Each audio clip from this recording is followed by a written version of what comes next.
Svenska har förändrat mitt liv. Hej och varmt välkommen till vår podd. Jag heter Erik och jag är glad att du lyssnar igen idag. Dagens avsnitt blir inte så långt. Någon skrev i kommentarerna att de senaste avsnitten var för långa och tråkiga. Därför vill vi nu skapa mer variation. Innan jag glömmer det, bredvid mig sitter Lina. Hej allihopa! Även om dagens avsnitt blir kortare kommer det ändå att vara mycket lärorikt för dig. Vi har ett starkt tema idag. Det handlar om hur svenska har förändrat våra liv och om vår resa med det svenska språket. Vi visar toppar och dalar. Erik, börja gärna med din historia. Gärna. Jag börjar med min lägsta punkt, mitt hål. För 6 år sedan kom jag hit. Jag kunde inte ett ord svenska. Jag hade inget jobb. Allt var nytt och högljutt. En gång stod jag i en mataffär och kunde inte ens fråga efter bröd. Mitt ansikte blev rött. Kassörskan förstod mig inte. Jag kände mig liten, nästan osynlig. Det gjorde ont. Jag minns liknande stunder. På den tiden, 1990, fanns det fortfarande telefonautomater och inga smartphones. Jag förstod ingenting. Jag visste inte vart jag skulle på stationen och jag hade inte en enda svensk kontakt. Jag kände mig ofta vilse. Men en dag kom tanken. Om jag lär mig svenska kan allt ändras. Den idén gav mig kraft. Jag gjorde en plan. Idag vill vi visa dig hur en sådan plan ser ut. Vi pratar om första steg, misstag, framgångar och det stora genombrottet. Stanna alltså kvar. Kanske känner du igen dig i våra resa. I slutet har du förhoppningsvis ny motivation. Och vi är nyfikna på dina historier. När hade du din första lilla seger på svenska? Skriv till oss. Lina, kan du minnas din allra första dag här? Hur kände du dig? Ensam med språket? Ja, självklart. Jag kom till centralstationen. Jag hörde högtalare, röster, steg. Allt lät som ett stort brus. Jag ville bara köpa en biljett, men jag kunde inte orden. Jag pekade med fingret på tidtabellen. Mannen bakom luckan var vänlig, men jag förstod honom knappt. Till slut köpte jag fel biljett och åkte åt fel håll. Jag blev ledsen, men också beslutsam att aldrig uppleva det igen. Det låter tufft. Jag hade också pinsamma stunder. En gång sökte jag jobb som servitör. I samtalet sade jag ordet tablett istället för bricka. Chefen skrattade men anställde mig ändå senare för att han gillade mitt leende. Ett bra leende hjälper alltid, men ännu mer hjälper lärande. Därför vill vi idag förklara hur vi klättrade upp ur hålet. Vi visar små framsteg och stora vändpunkter. Precis. Snart talar vi om det första steget, beslutet. Men först, Lina, har du ett tips till våra lyssnare som står helt i början? Ja. Andas djupt. Acceptera att fel är normala. Varje felaktigt ord är en övning. Ha ett litet block. Skriv 3 nya ord varje dag. Det är enkelt och ger snabbt mod. Bra tips. Jag använde post-it-lappar på den tiden. Mitt kök såg ut som ett färgglatt museum. Men jag lärde mig orden för kopp, tallrik och spis. Ser du, kreativa knep hjälper. Därför, kära lyssnare, håll er nyfikna. I nästa del berättar vi hur små steg blev en rutin. Första steget upp ur hålet. Bra. Låt oss prata om det första steget. Beslutet att lära sig. Ja, den stunden är viktig. Utan beslut står man still. Jag minns det exakt. Jag satt i det lilla rummet i min korridor. Det var kallt.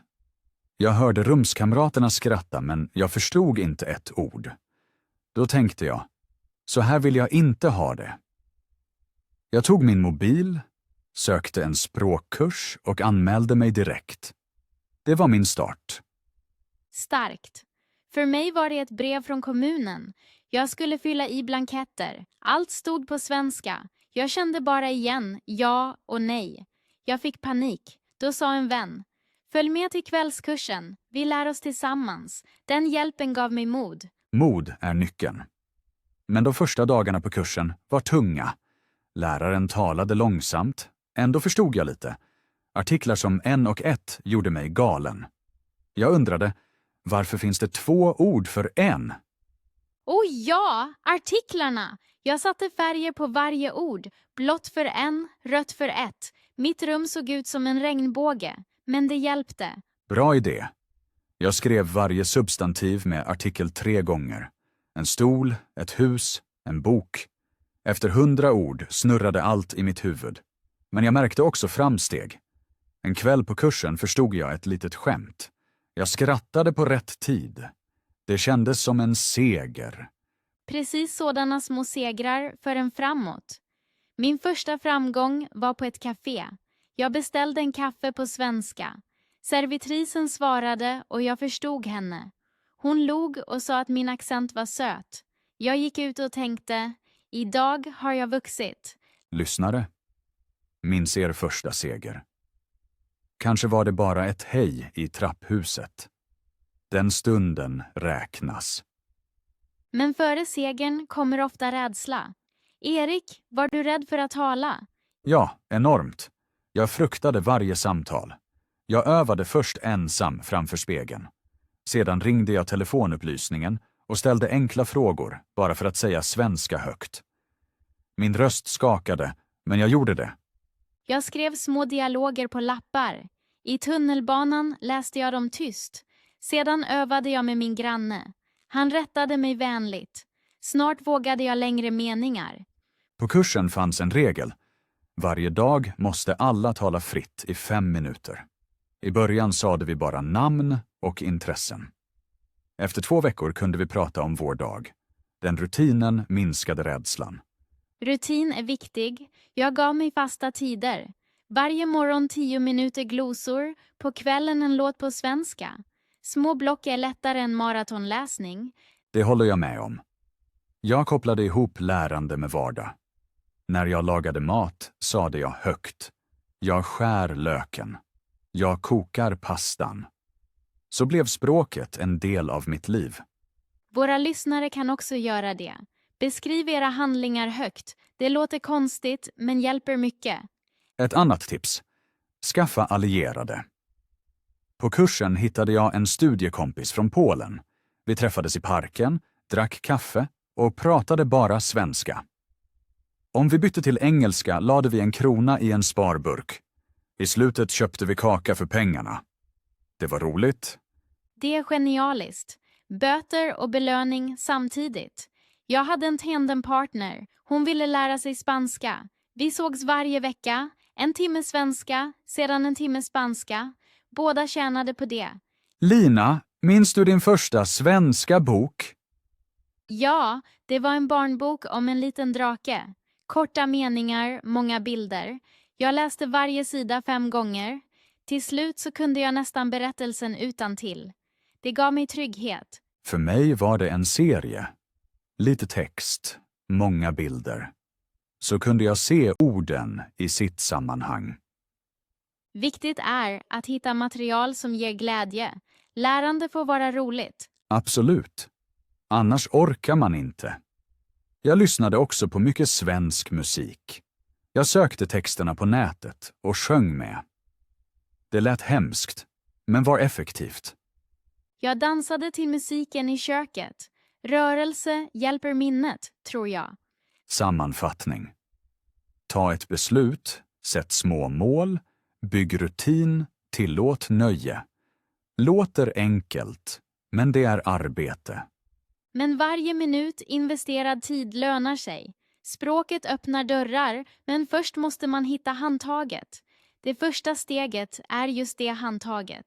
Fin bild. Kära lyssnare, kanske tar ni ert första steg idag.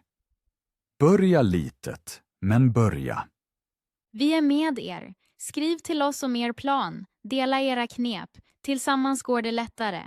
I nästa del berättar vi hur vi formade en stark rutin av enskilda steg. Stanna kvar. Rutin och framsteg. Välkommen tillbaka. Nu handlar det om den dagliga rutinen, den långsamma men säkra klättringen. Precis. Efter beslutet kommer frågan, hur håller jag ut? Jag gjorde en fast plan.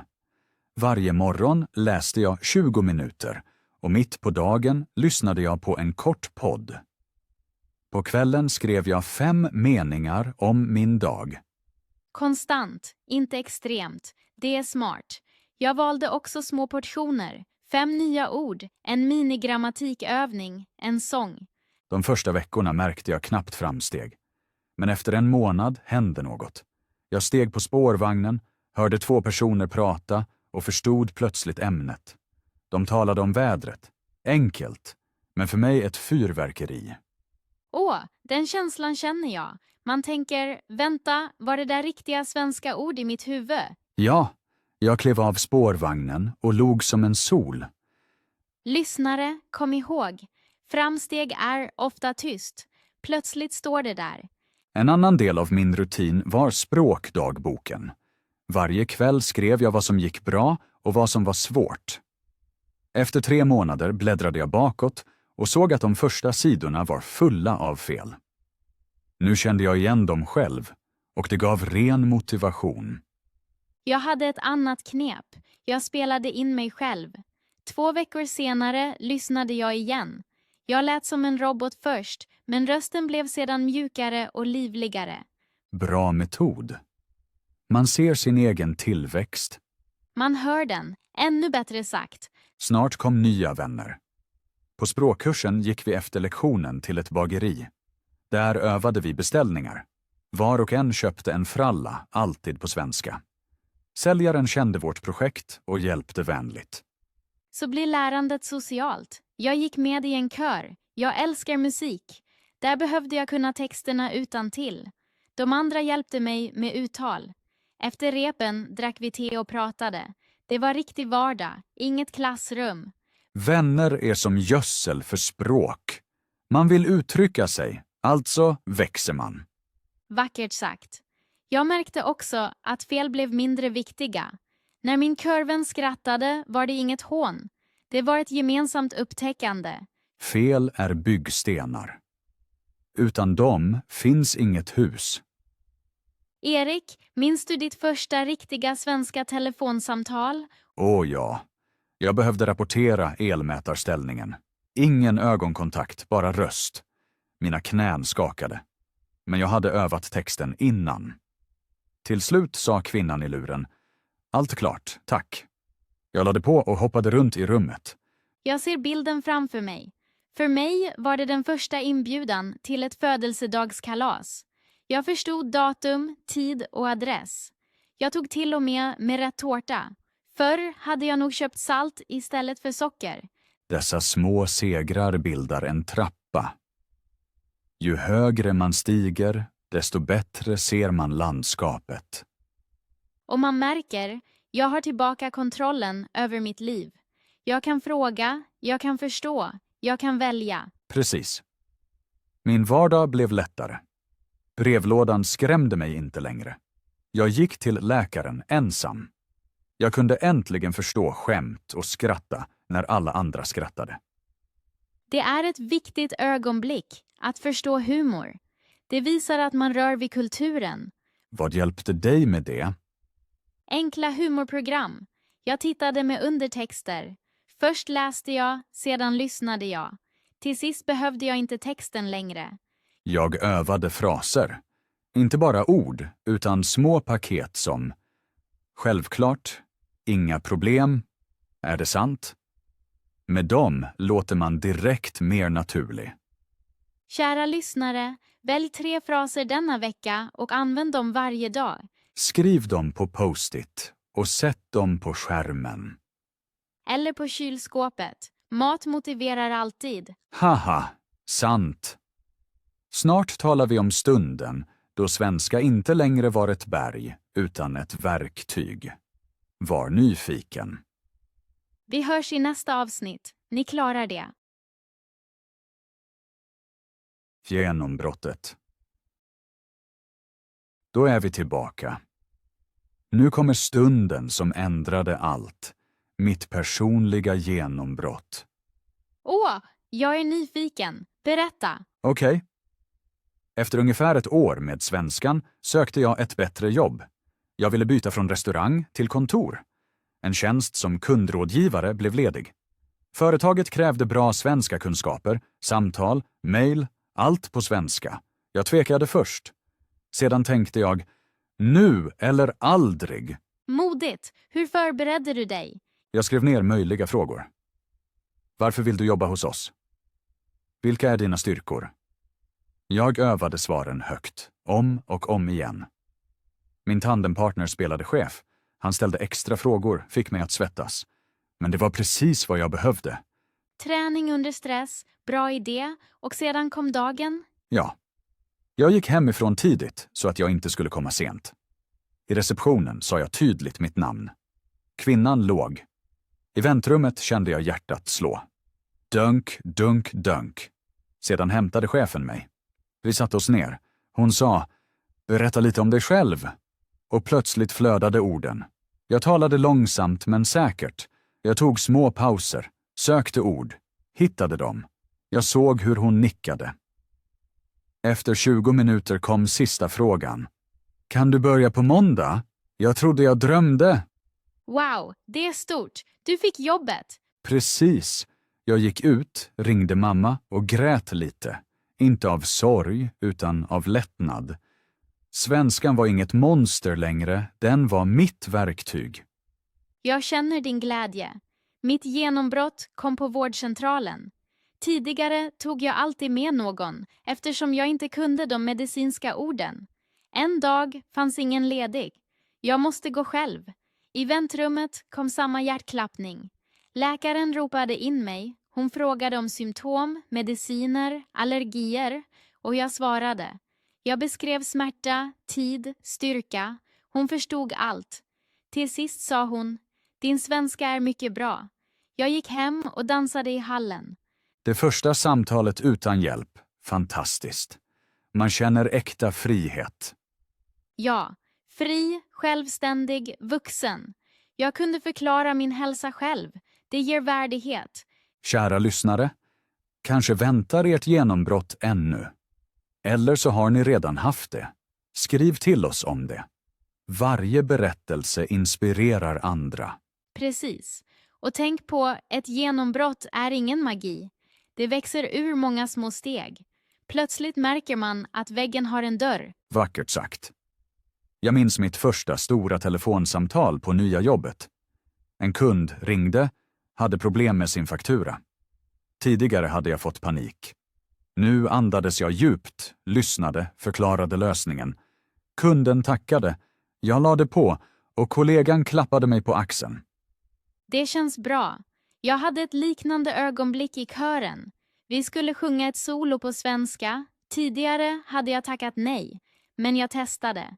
Efter framträdandet kom applåder. Jag tänkte, språket bär mig, jag bär inte det. Fin jämförelse. När språket bär en, flyger man. Ja, och ibland faller man kort, men man vet att man kan resa sig igen.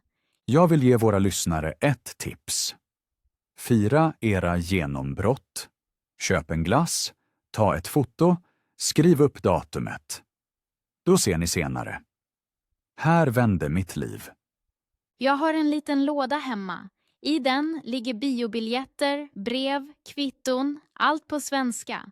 Varje lapp är ett bevis. Jag kan det här. Det är underbart.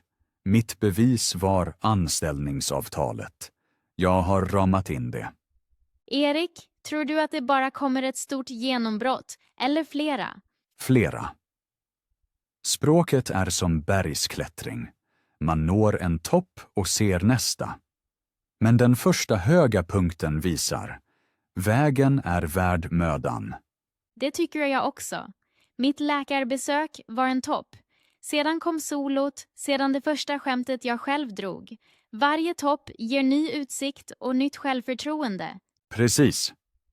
Och ibland halkar man och hamnar lite lägre. Men man känner stigen. Kära lyssnare, om ni kämpar idag, tänk på er nästa topp. Den finns där, även om dimma döljer den. Fina ord. Snart pratar vi om hur svenska öppnar dörrar. I jobb och privat. Stanna kvar. Vi blir glada om ni fortsätter klättra med oss. Svenska öppnar dörrar.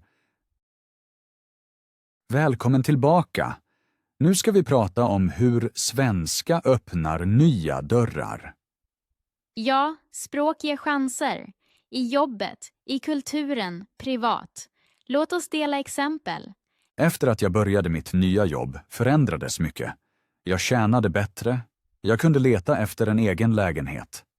Mäklaren pratade snabbt, men jag förstod tillräckligt. Jag ställde frågor om kontraktet. Tidigare hade jag aldrig vågat det. Jag minns min första vidareutbildning. Kursen var helt på svenska. Ämnet var projektledning. I början var jag osäker, men snart såg jag att jag hängde med. Efter kursen fick jag en befordran. Utan svenska hade det aldrig hänt. Härligt. Även privat öppnar svenska dörrar. Julen till exempel. Mitt första besök på en julmarknad var kaotiskt.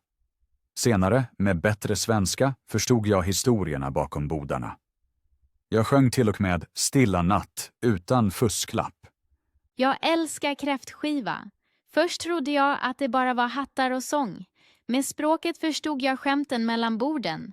Jag skrattade med folket, inte bara åt dem. Humor förenar. Häromdagen drog jag en ordvits på kontoret. Alla skrattade. Det kändes som en riddarslag. Vad var vitsen? Jag sa, varför kan inte skelett ljuga? För man ser rakt igenom dem. Enkelt, men det passade perfekt på fredagsfikat.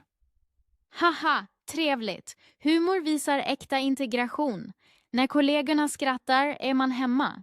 Ett annat exempel. Fortbildning.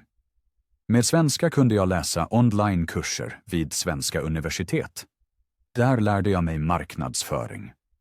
Nu jobbar jag på ett eget litet projekt. Språket är alltså ett verktyg för drömmar. Jag har alltid velat ha en bokklubb. Med vänner startade jag en, förstås på svenska. Vi sågs varje månad, drack te, diskuterade romaner. Det utökade mitt ordförråd enormt. Det låter mysigt. Genom svenskan lärde jag mig också fler kulturregler. Till exempel hur man är artig på myndigheten. Det sparar tid och nerver. Ja, fraser som skulle du kunna eller är det möjligt att är guld värda. Precis. Med sådana meningar verkar man respektfull. Tjänstemännen hjälper då ofta snabbare. Svenskan hjälpte mig också med teknik. Många prylar har svenska manualer. Tidigare tittade jag bara på bilder. Nu förstår jag texten och undviker misstag. Tack vare det lagade jag min cykel själv. Videon var på svenska. Utan språket hade jag nog sabbat cykeln. Språk sparar pengar. Och den ger vänner. Via en app hittade jag en vandringsgrupp. Turerna gick på lördagar. Vi pratade om natur, politik, mat under vägen. Jag kände mig som en del av samhället. Man får identitet. Förr sa jag alltid, jag bor i Sverige. Nu säger jag, Sverige är mitt hem. Stark mening. Ett litet fotbollsminne hjälpte mig. Jag förklarade en taktik på svenska för en medspelare. Han nickade och sa, bra plan. Sedan gjorde vi mål. Sport, jobb, fritid, allt tjänar på det. Kära lyssnare, tänk på era egna exempel. Vilken dörr har redan öppnats för er? Och vilken dörr vill ni öppna nästa gång?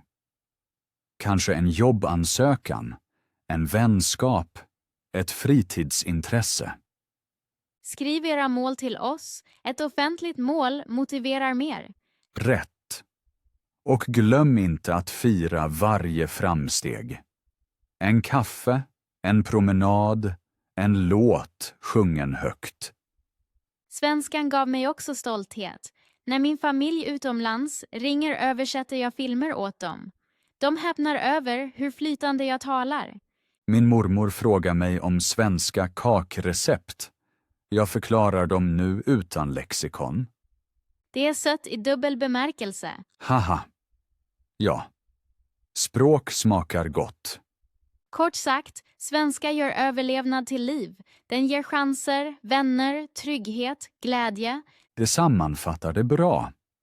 Snart ser vi tillbaka och jämför före och efter. Stanna kvar. Jag ser fram emot det. Före och efter. Välkommen tillbaka. Nu vill vi göra bokslut. Hur såg vårt liv ut före svenskan och hur ser det ut idag? En bra jämförelse. Förut kände jag mig ofta som en fisk på land. Jag flämtade efter luft, alltså efter ord. Stark bild. För mig var livet grått. Allt var brus, inga tydliga meningar.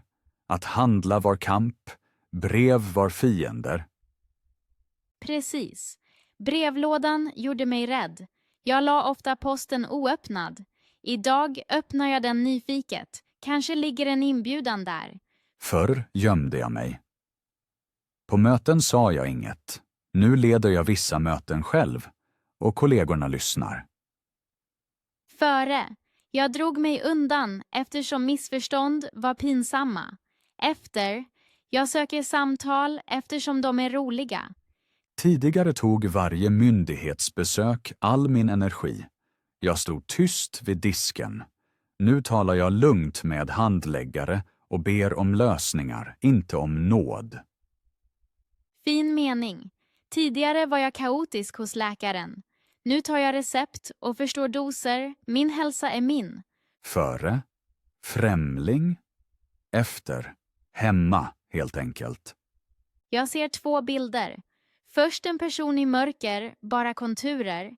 Sedan samma person i ljus, färg, klarhet. Svenska var strömbrytaren. För mig gjorde svenskan överlevnad till riktigt liv. Förr var det en tunnel, nu en öppen väg med skyltar. Jag känner också stolthet. Den känslan att ha klarat något svårt bär mig in i nya projekt. Lyssnare, kanske sitter ni fortfarande i tunneln. Vägen ut är ibland lång, men ljuset är värt det. Tänk på små bilder. Ett leende i kassan, ett korrekt formulär, ett skämt ni förstår. Varje scen målar färg i ert liv. Jag minns mataffären där jag inte kunde uttala bröd.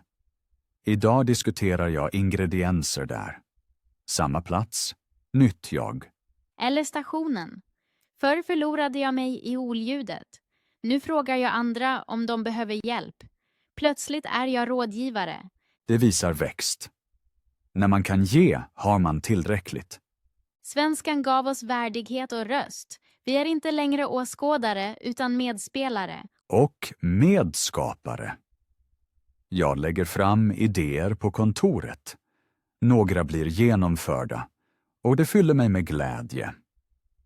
Min kör valde mig till talesperson. Jag ordnar framträdanden, skriver mejl, ringer arrangörer. Det kunde jag inte drömma om förr. Vad känner du när du ser tillbaka? Tacksamhet för lärare, vänner, tålamod och min egen envishet.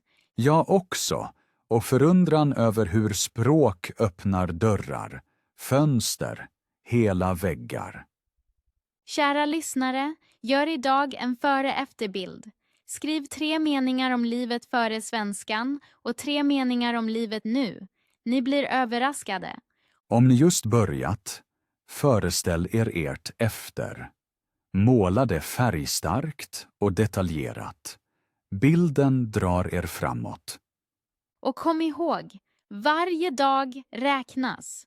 Även dagen när inget funkar är en del av historien.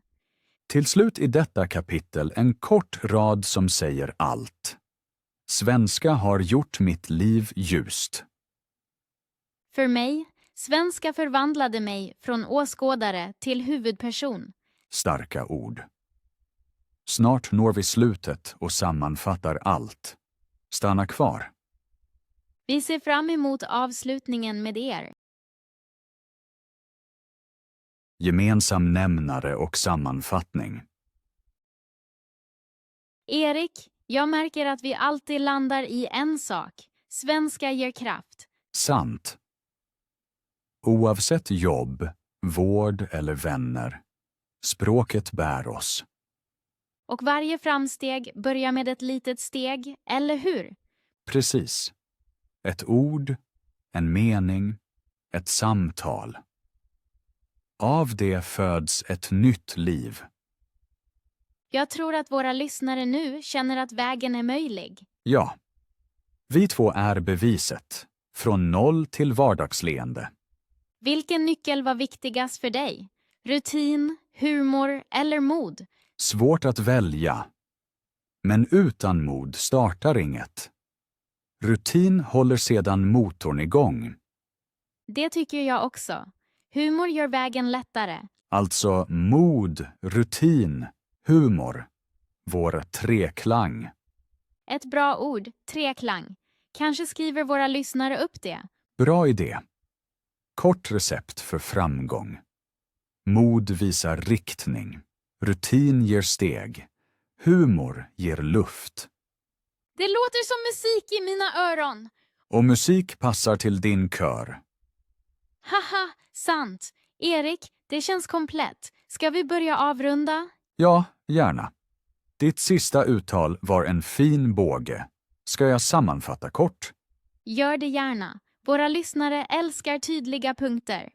Okej, här kommer sammanfattningen. Vi började båda i ett hål. Ingen svenska, mycket osäkerhet. Första steget var ett fast beslut att lära oss. Sedan kom rutinen. Små dagliga pass, böcker, musik, samtal. Uthållighet gav små segrar, som en lyckad beställning eller att förstå ett skämt. Dessa segrar byggde en trappa. Till slut kom genombrottet. För mig jobbintervjun, för Lina läkarbesöket. Plötsligt blev svenskan från hinder till verktyg. Med verktyget öppnades dörrar. Nya jobb, kurser, vänner, kultur, humor. Livet blev färgglatt. Vi insåg att fel är normala och mod förblir viktigt. Vårt recept lyder alltså: utveckla mod, vårda rutin, behåll humor. Alla kan gå den här vägen. Varje liten handling för er närmare frihet och glädje. Tänk på era egna första segrar och fira dem. Då växer ni vidare. Det var vår berättelse i korta ord. Tack Erik. Det sammanfattar allt tydligt och motiverande. Avslutning och farväl. Så, kära lyssnare, vi är nu vid slutet av detta avsnitt. Ja, tiden flög förbi. Samtalet var öppet, ärligt och väldigt personligt. Jag tyckte det var fint att tänka tillbaka på början. Det påminner mig om hur långt vi kommit. Jag känner likadant. Och jag hoppas att vår resa gav er mod. Verkligen.